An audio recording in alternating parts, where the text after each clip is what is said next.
Amém, amém. Queridos, nós estamos numa série de mensagens chamada Direção Divina. Se você por acaso perdeu uma dessas mensagens, eu aconselho você, vá para o YouTube, volte a essas mensagens, escute, assista, coloque no carro quando você vai trabalhar, seja edificado. Queridos, esse livro, Direção Divina, é um livro que é marcante. Nós nos inspiramos nesse livro para construir essa série de mensagens. Então aconselho você que vá até lá e encontre essas mensagens. Nós falamos sobre como você está construindo a história para a sua vida. Vocês vão ter que ter um pouquinho de paciência comigo hoje. Estou bem afônico, mas eu sei que vocês vão receber a palavra do mesmo jeito. Então esqueça a minha voz e ouça a voz de Deus nessa noite. Nós começamos a série de mensagens falando sobre qual história você vai contar no seu futuro. Pequenas escolhas todos os dias determinam a história que você vai contar lá na frente. Nós falamos durante essa série sobre você vai ficar ou vai fugir. Falamos também nessa série sobre como ouvir a voz de Deus. Falamos nessa série, semana passada a pastora Oca trouxe uma mensagem tão poderosa, falando sobre conexões, amizades, presentes de Deus na jornada. E nessa noite, eu quero compartilhar com vocês a penúltima mensagem dessa série. Semana que vem nós encerramos, saindo do egoísmo e servindo as pessoas. Saindo do egoísmo e servindo as pessoas. Você sabe, queridos, nossas decisões, elas têm consequências que moldam a nossa vida e impactam as pessoas que estão ao nosso redor. É impressionante que quando nossas decisões vão contra os princípios da palavra de Deus, muitas vezes nós tomamos decisões que têm resultados irreversíveis. Eu contei tantas histórias para vocês nesse período, de pessoas que tomaram decisões pequenas, equivocadas, que destruíram suas famílias. Jovens que fizeram escolhas de se entregar antes à relação sexual e aos 13, 14 anos chegaram com uma gravidez num tempo errado da sua vida. Eu contei tantas histórias para vocês de decisões que se tornaram irreversíveis. Mesmo, queridos, quando nós estivermos em situações sem saber o que fazer, situações de tempestades, ventos fortes, situações difíceis, lutos, aonde você não sabe para onde ir, mesmo em situações que você não sabe qual decisão tomar, se você deve ir ou ficar, qual é o passo de fé que você precisa tomar, ainda assim, você precisa ter 3 coisas em mente. Toda vez que você passar por tempestade, nunca se isole e deixe de servir as pessoas. Ainda que você esteja no momento mais difícil e você pensa, eu não tenho condições emocionais para servir, continua servindo, porque enquanto você serve, Deus começa a liberar coisas sobre a sua vida. Segunda coisa que você não pode esquecer, mesmo no momento de luta, se conecte a uma comunidade. E seja conectado no momento de maior luta, não vá embora, fique, continua perseverante na fé. E a terceira coisa, confie em Deus enquanto você passa por aquela jornada. Continue confiando, continue firme naquilo que Deus falou com você. Por isso, falando sobre esse tema dessa noite, todos nós, sem exceção, que estamos sentados aqui, sem medo de errar, todos nós que estamos sentados aqui, somos egocêntricos, somos egoístas, faz parte do ser humano isso. Ninguém ensina uma criança a ser egoísta, nenhum papai e mamãe sentam na frente da criança e dizem assim, filhinho, senta aqui, e eu vou te ensinar a ser egoísta. Quando você tiver um brinquedo e uma outra criança quiser pegar ou brincar com você, você gruda nesse brinquedo e grita bem alto, não, isso é meu, e sai batendo o pé. Nenhum pai precisa ensinar isso, mas a criança faz isso, sim ou não? A criança naturalmente é egoísta, é minha bola, é meu brinquedo, é minha comida, dá um chupes, não é assim que a gente pensa, não, é meu pirulito. Por quê?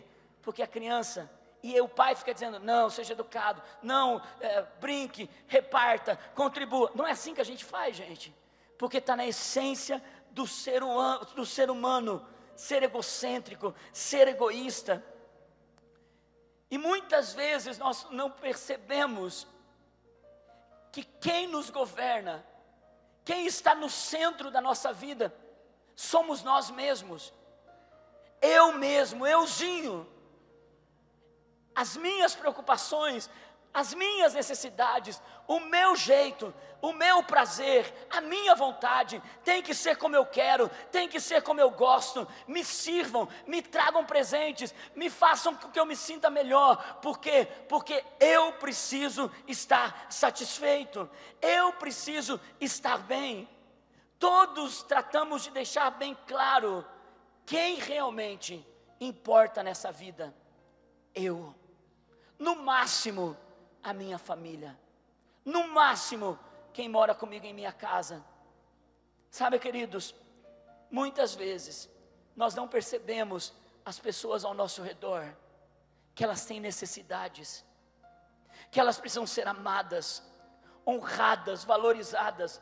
Nós não percebemos, às vezes, nem os de perto, quanto mais os de longe. Nós não percebemos que pessoas têm necessidade, que pessoas precisam ser supridas nos seus sentimentos. Meu bem-estar completo é o que importa. Minhas vontades, sim, é que precisam ser supridas e tem que ser do jeito que eu gosto. Lá por meio de 1973, eu nem era nascido ainda, alguns de vocês nem eram nascidos em 1973, mas houve uma revolução na forma com que as pessoas comem. A partir de 1973, realmente nasceu algo chamado fast food. E quem abriu essa porta foi o McDonald's. E o McDonald's começou a construir um modelo de entrega rápida, na opinião deles, do sanduíche perfeito. Então, eles faziam com que as pessoas pudessem vir, comprar, sair rapidamente, sem precisar se preocupar com o tempo, porque o sanduíche já estava pronto. E as pessoas viram aquilo como algo incrível. Até houve uma certa música que eles criaram para vender melhor os seus sanduíches. 2 hambúrgueres, alface, queijo, molho especial. É Big Mac, não é assim? E o que é incrível é que eles sempre tiveram a certeza de que o que eles faziam era o melhor e o perfeito sanduíche. Se você não gostasse de picles, então você ia levar o sanduíche completo na tua mesa, tirava o picles, porque eles não iam tirar o picles para você. Se você não gostasse do queijo, pior ainda, porque você teria que na tua mesa dar um jeito, tirar o queijo do teu sanduíche e comer do jeito que você quisesse, mas eles não fariam esse trabalho. Mas a concorrência chegou, e então o Burger King nasceu, e o Burger King veio dizendo: ei, nós fazemos o sanduíche do jeito que você quiser. Você quer sem alface? Nós fazemos. Você quer sem picles? Também fazemos. E a música deles não pegou no Brasil, mas os americanos dizem que a música do Burger King ficava mais na cabeça do que a música do McDonald's. E como era a música do Burger King? Não vou cantar, obviamente, vou apenas falar para vocês, declamar essa poesia. Assim, devagar com os picles, devagar com o alface, pedidos especiais não nos aborrecem. Tudo que pedimos é que você nos deixe servi-lo como você gosta, feito sob medida para você que é o rei no Burger King. Talvez ficaria mais ou menos assim: Devagar com os picles, não, brincadeira.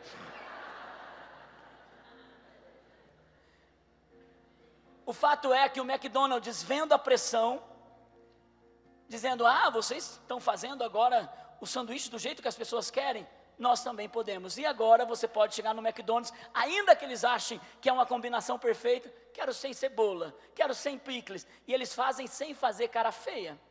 Porque na verdade, é normal no mundo as pessoas quererem as coisas do seu jeito.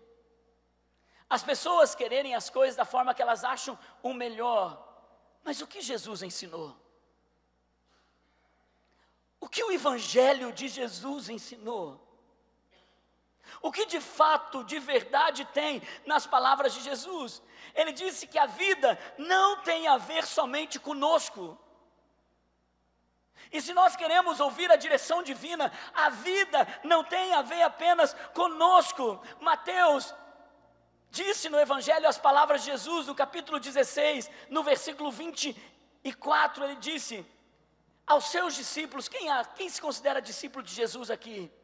Ele disse assim, se alguém quiser acompanhar-me, negue-se a si mesmo, tome a sua cruz e siga-me, negue-se a si mesmo. Queridos, o Evangelho não tem a ver com você no centro, com você tendo as suas vontades supridas. O Evangelho tem a ver com morrer para que o próximo seja feliz. Um casamento que uma pessoa não quer morrer para suas vontades, para o bem-estar do outro, não é casamento, é contrato, é acordo, é tudo menos casamento. Relacionamento sem abrir mão da sua vontade não gera amizade, não gera compromisso. Jesus disse, negue-se a si mesmo. O que você vem fazer, igreja? Quando você olha para a cruz representa algo, ela representa morte. Quando você vem fazer a Santa Ceia, participar da ceia na igreja, o que a ceia representa? Ela representa morte. Quando você desce as águas do batismo, o que as águas do batismo representam? Representam morte. Porque o Evangelho tem a ver com morte, com você morrer para si mesmo, para que o outro possa ser abençoado. Vocês sabem, queridos, nós somos chamados não para viver e celebrar a nós mesmos, nós fomos chamados para negar a nós mesmos. Muitas pessoas que estão sentadas aqui parecem crianças egocêntricas e egoístas nos relacionamentos, na sua vida. Eu quero com muito amor e com muito zelo, e eu vou pedir para que você não se ofenda comigo nessa noite, mas eu preciso pegar um cajado nessa noite de pastor, e te ajudar a não ir para o abismo. Se você se sentir ofendido, essa não é minha intenção nessa noite, mas eu preciso conduzir você a um lugar de compreensão do que realmente é seguir o Evangelho de Jesus. Enquanto todo mundo está dizendo, junte para si mesmo, viva para o seu prazer, viva somente para aquilo que importa hoje, tudo gira ao seu redor. Deus está nos chamando para dar de comer aos outros, Deus está nos chamando para parar pelos outros, Deus está nos chamando para sermos doadores e não consumidores, e não receptores. Queridos, é impressionante, nós somos mais abençoados quando nós abençoamos, nós recebemos mais quando nós damos. É impressionante como nós nos apaixonamos demais pelas coisas que nós desejamos. Tem gente que está correndo atrás, mesmo que isso signifique você ficar longe do seu propósito, mesmo que isso signifique você destruir sua família, mesmo que isso signifique você pisar em pessoas, mesmo que isso signifique que para você sorrir, outros têm que chorar, mesmo que isso signifique, para que você tenha um descanso, outro tenha que trabalhar. mesmo que isso signifique, enquanto você tem o que comer, pessoas não têm o que comer, passam fome. O Evangelho tem a ver com parar de nos apaixonarmos por nós mesmos e pelos nossos desejos e olharmos para aquilo que nós vivemos de verdade em Cristo. Não tem a ver com o meu bem-estar. Jesus, caminhando com os discípulos por 3 anos, eles eram amigos, gente. Os discípulos viviam uma vida em comum, eles choravam juntos, eles comiam juntos. Os discípulos estavam experimentando milagres juntos. Quando não tinham o que comer, eles esperavam Deus preparar a refeição. Eles viveram juntos. E no último dia da reunião deles, subindo pelas estradas de Jerusalém, estradas sujas, os animais tinham evacuado naquelas estradas, porque era normal isso. Eles estavam com sandálias, eles estavam subindo em direção à última ceia. E quando eles entram na casa, nenhum amigo foi capaz de fazer o que Jesus fez. Caminharam juntos, mas não foram capazes de lavar os pés uns dos outros, de tirar a sujeira dos pés uns dos outros. Não foram capazes. E Jesus tira a toalha, e Ele pega e lava os pés de todos os seus discípulos. Ele disse em Mateus capítulo 23, versículo 11, Ele diz: o maior entre vocês deverá ser servo.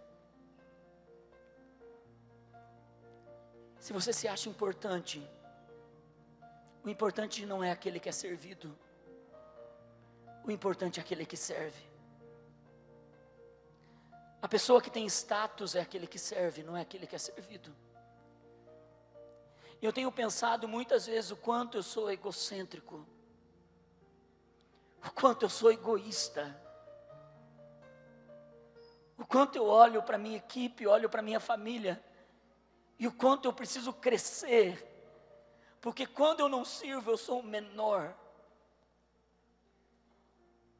E é por isso que o cajado bate primeiro em mim. O cajado primeiro tem o peso da mão do pastor, para depois segurar as ovelhas. E é por isso, queridos, quando nós entendemos que servir não é o que nós fazemos, servir é o chamado que nós temos para viver, para ser. Eu canso de ouvir pessoas que vêm para a igreja e chegam aqui na Vida Plena, e elas fazem o seguinte, elas dizem: pastor, eu estava procurando uma igreja, e eu fui em tal igreja, cheguei lá, o louvor era bom, mas a palavra era fraca, mas eu cheguei aqui, pastor, eu fui numa outra igreja, a palavra era boa, mas o louvor era fraco, mas aqui, pastor, eu fui numa outra igreja, que a palavra era fraca, o louvor era fraco, mas o ministério das crianças era forte, mas aqui, pastor, eu fui numa outra igreja, que o louvor era bom, o ministério das crianças era bom, a mensagem era boa, mas eu entrava na igreja 3 semanas e ninguém me cumprimentou, mas aqui, pastor, eu fui em uma outra igreja, então o louvor era bom, a palavra era boa, o kids era bom, as pessoas cumprimentavam, mas o som era muito alto, mas aqui, também é alto, mas não conta para ninguém. E as pessoas chegam no final e elas acham que elas estão, eu entendo a fraqueza do coração delas, elas acham que elas estão me elogiando com isso, e elas dizem assim: eu procurei uma igreja que suprisse as minhas necessidades, e eu encontrei aqui. É a frase mais antibíblica que eu já ouvi na minha vida, porque a igreja não é para suprir as suas necessidades. Você é a igreja. É você que supre as necessidades de Jesus para essa terra. é você que atende o coração do mestre para essa terra. Não tem a ver com o seu bel prazer, com se você gosta de tomate, alface ou queijo. A igreja não é para isso.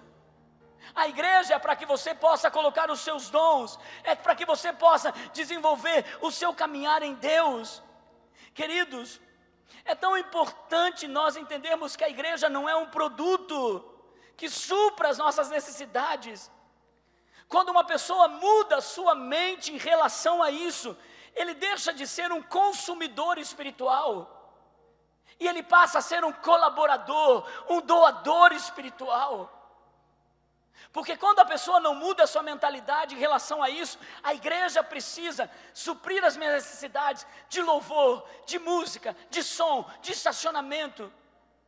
Quando a igreja não muda essa mentalidade, ela vai transferir para a forma com que ela vê Deus. Deus não fez, estou indo embora. Deus não agiu do jeito que eu queria, estou indo embora. Com todo zelo eu quero dizer isso para você. Avalie. Ninguém está te acusando, mas pergunte para você mesmo, que tipo de cristão você é? Um cristão receptor, consumidor, ou um cristão doador, colaborador?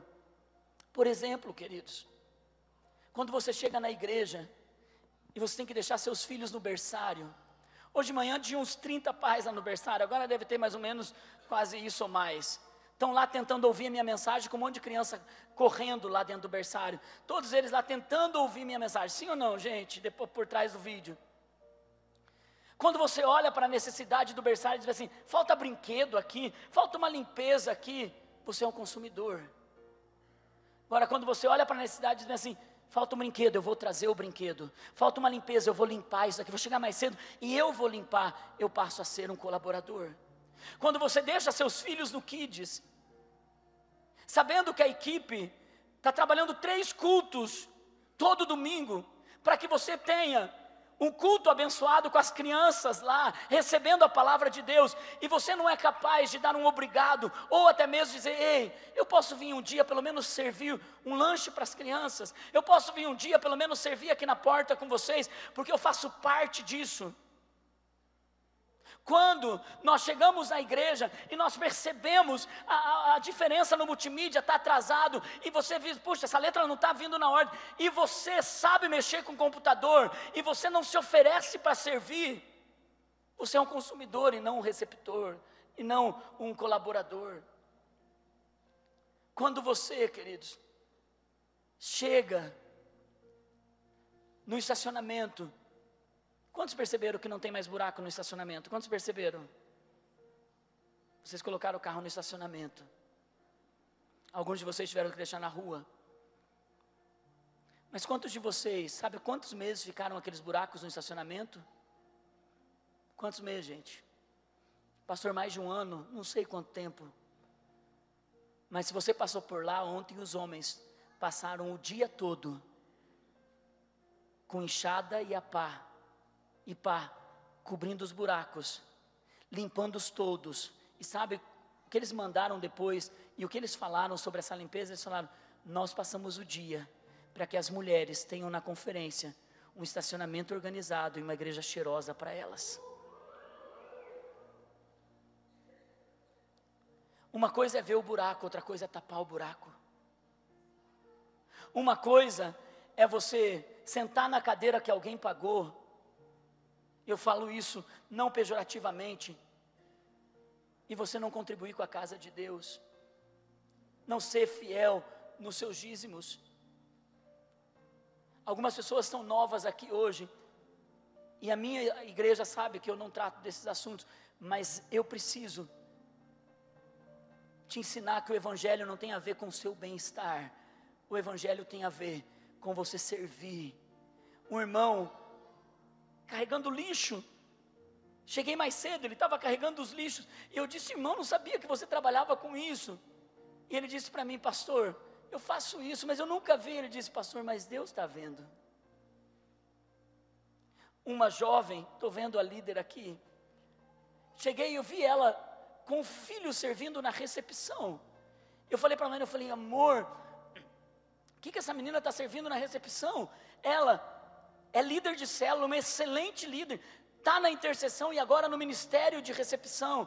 A Naine disse para mim: amor, já conversei com a pastora Ju, também perguntei a mesma coisa. A pastora Ju disse que ela só está envolvida no ministério de recepção, porque o filho dela quer se envolver com algum ministério da igreja, e ela quer acompanhar o filho, para que o filho tenha o valor de servir na casa de Deus.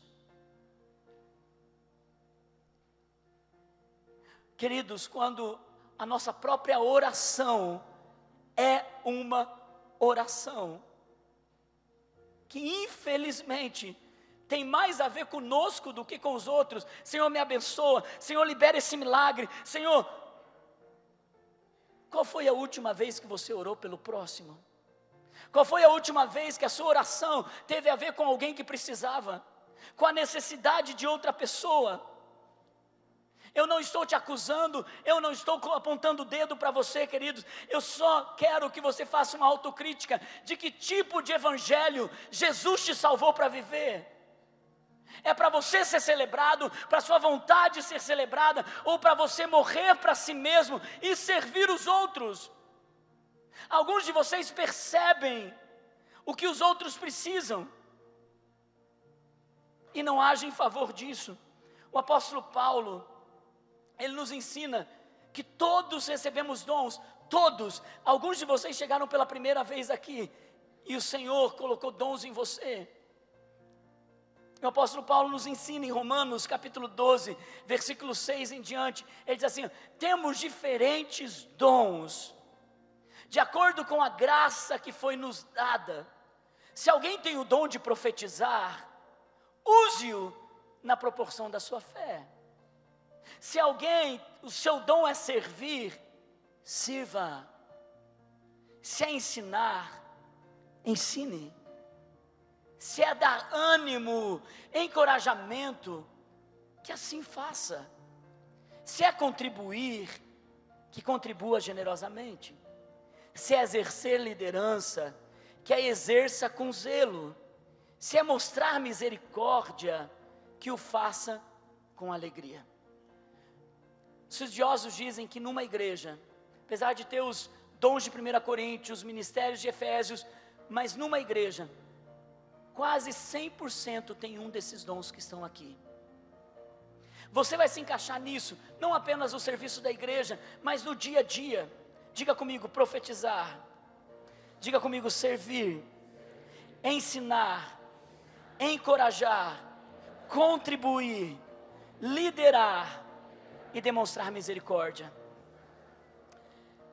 Tem um professor de um seminário que ensinou muito bem como você pode aplicar esses dons no seu dia a dia. E ele deu um exemplo que eu quero aplicar com vocês nessa noite, para você pensar que tipo de dom você tem e pode servir na casa de Deus. Pense que você está sentado com um amigo, numa mesa de restaurante, chega à sobremesa uma torta de banana, com sorvete de creme, com uma calda de chocolate maravilhosa em cima.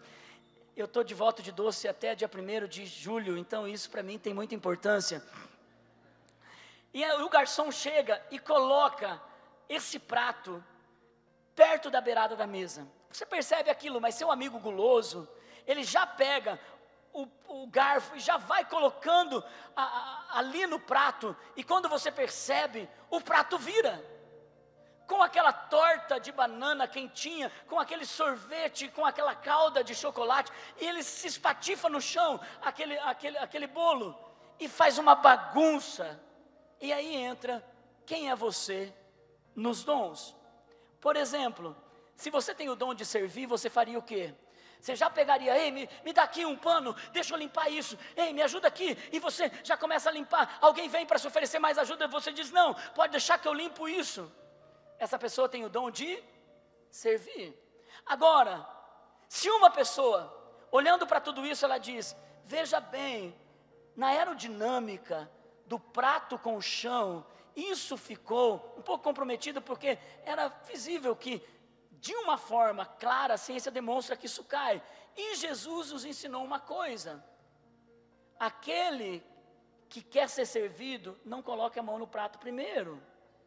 O que essa pessoa está fazendo? Ela está ensinando. Então essa pessoa tem o dom de ensinar. Se uma pessoa vê aquilo acontecendo, ela diz: ei, e começa a rir.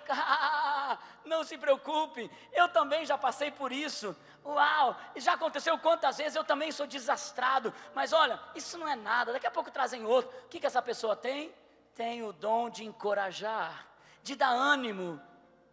Agora, se uma pessoa olha para tudo aquilo, o prato caiu no chão, e ele diz: não se preocupe, garçom, traga 2 desse, e eu vou pagar também para aquela mesa do lado, porque eles vieram nos dar uma ajudinha. E mais uma coisa, amanhã eu vou te levar ainda para um restaurante que tem uma torta melhor do que essa. O que essa pessoa tem?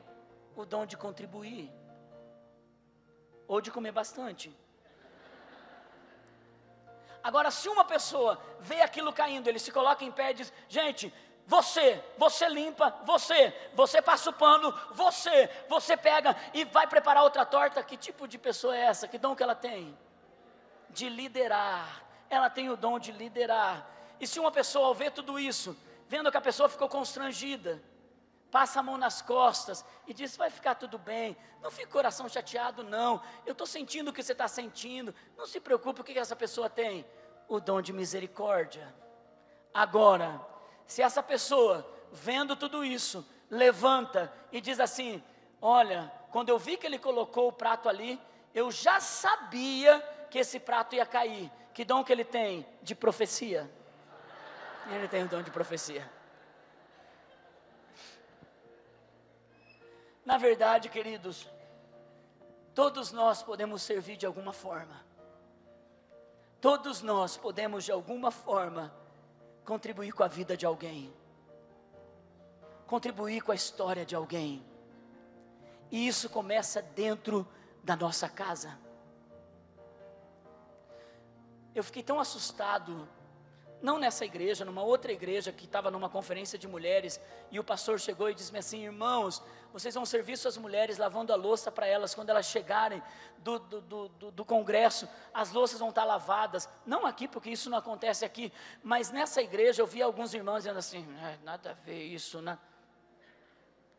Não são capazes de servir suas esposas dentro de casa, porque o eu continua no centro, euzinho, e somente eu precisa ser suprido nas suas necessidades. Quanto mais servir o próximo. Sabe a coisa mais triste que eu ouço na minha equipe pastoral? É quando eles chegam com os relatórios, dizendo: pastor, as células vão servir uma vez por ano na ação social, e elas falham as suas escalas. Rosane estava no segundo culto, 12 anos, nós estamos mantendo a nossa ação social lá embaixo, servindo comida, cuidando dos pobres. E sabe o que eu ouço ainda, depois de 12 anos, de gente antiga, dizendo assim: queridos, eu tenho medo de colocar o meu carro, porque lá é perigoso. Eu perguntei para a Rosane: 12 anos, quantos carros foram roubados lá? Nenhum. Quantos carros foram mexidos lá? Nenhum, pastor. Porque tudo tem a ver comigo, com o eu. Qual foi a última vez que você deu um dia seu para servir o outro? Nesse último ano, quando você parou, não para dar comidinha em portão para gente que vem pedindo, quando você parou para por alguém, olhar por alguém, cuidar de alguém, para servir na casa de Deus com os seus talentos e dons. Queridos, se você quer ter direção divina, ouça a voz de Deus para a história que você vai contar lá na frente. O nosso país hoje está tendo a maior crise de educação. Por quê, queridos? Agora mesmo, a segundo lugar do MEC, segundo cargo mais importante do MEC, estavam cheios de esperança. Uma mulher que liderou o movimento de escola por princípios, que ensinava a palavra de Deus, estava assumindo e ia fazer uma revolução no Ministério da Educação Nacional, orando por ela, mas a pressão da esquerda, a pressão de um grupo dentro do próprio governo, tirou ela, porque a filosofia humanista está imperando 20 anos no mínimo nas faculdades de pedagogia, formando professores com uma mentalidade de esquerda, e os cristãos que estão lá dentro precisam se calar. Eu conheço professores que falam para mim aqui: pastor, se eu falar alguma coisa eu sou linchado na escola, eu preciso me calar. E a pergunta é: qual a história nós vamos contar nos próximos 20 anos, gente? Algumas irmãs que estão aqui, seus filhos já cresceram, estão em casa. Eu tenho um conselho para te dar: vai fazer faculdade de pedagogia, porque daqui 4 anos você pode estar dentro de uma sala de aula, e Deus vai te honrar colocando para liderar uma escola aqui perto da gente, que pode daqui 10, 15 anos ter uma transformação de crianças. O professor não ganha bem, infelizmente, é triste essa realidade, mas alguns de vocês têm dons e talentos que precisam servir a casa de Deus, mas também a nossa comunidade. E quem sabe nessa série é tempo de você se despertar e dizer: ei, morreu alguma coisa dentro de mim, eu fui tão útil para o reino de Deus já, e alguma coisa morreu aqui dentro. Talvez porque eu me importei demais comigo mesmo, com os meus sentimentos. Evangelho tem a ver com morrer. Vai para a cruz, tome a ceia, se batize de novo, negue-se a si mesmo, lave os pés. Alguns de vocês têm um ministério infantil esperando, tem os adolescentes esperando, tem a recepção, tem o apoio. Hoje de manhã eu cheguei tão cedo aqui, os irmãos correndo de um lado para o outro, servindo aqui, para que você tivesse um culto abençoado. Você sabe que para você ter esse culto hoje, os irmãos estão aqui desde as 4:30 da tarde, alguns deles, para estarem 4:30 aqui, saíram 3 horas, porque vieram de ônibus.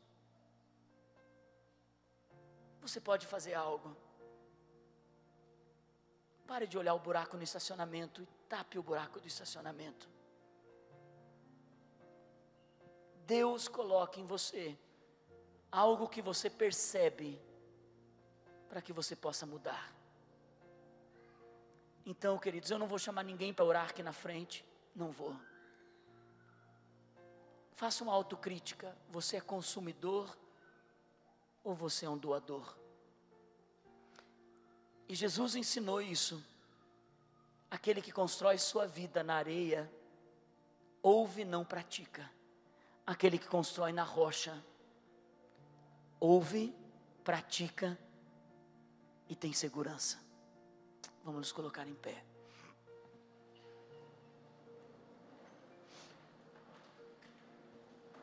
Abra suas mãos onde você está. Feche seus olhos. Olhe para dentro do seu coração.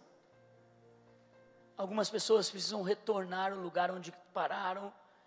Algumas pessoas precisam quebrar o sentimento de egoísmo, de egocentrismo. Algumas pessoas nessa noite precisam decidir parar por alguém. Eu não sei em que caminho da jornada você está, mas eu sei que Deus quer te dar uma direção divina. Deus quer te levar a um lugar para construir uma nova história. Talvez o que você tenha que dizer hoje: Deus, eu tenho muitas desculpas, falta de tempo, falta de habilidade, não estou envolvido com a igreja o suficiente, a igreja é muito grande, para que eu vou servir? Jesus disse: a seara é tão grande e os trabalhadores são poucos. Senhor, eu peço ao Espírito Santo que levante os trabalhadores dessa grande colheita que vai acontecer. Eu oro, meu Deus, para que na jornada da nossa vida nós possamos contar uma história diferente, nós possamos conduzir nossa família, nossos amigos para uma jornada diferente. Eu lhe peço, Espírito Santo, nos ajuda nessa caminhada, nessa jornada. Doce Espírito Santo, fala conosco. Levante-se nesse momento no seu coração, dizendo: eu vou, Senhor. Diga um sim para Deus no seu coração, e esse sim vai determinar a história que você vai contar daqui a alguns anos. É um sim verdadeiro, único, que ninguém pode tirar, só você. Espírito Santo, queremos ouvir a tua voz e seguir em direção ao seu propósito. É a nossa oração, é a verdade da nossa alma, em nome de Jesus.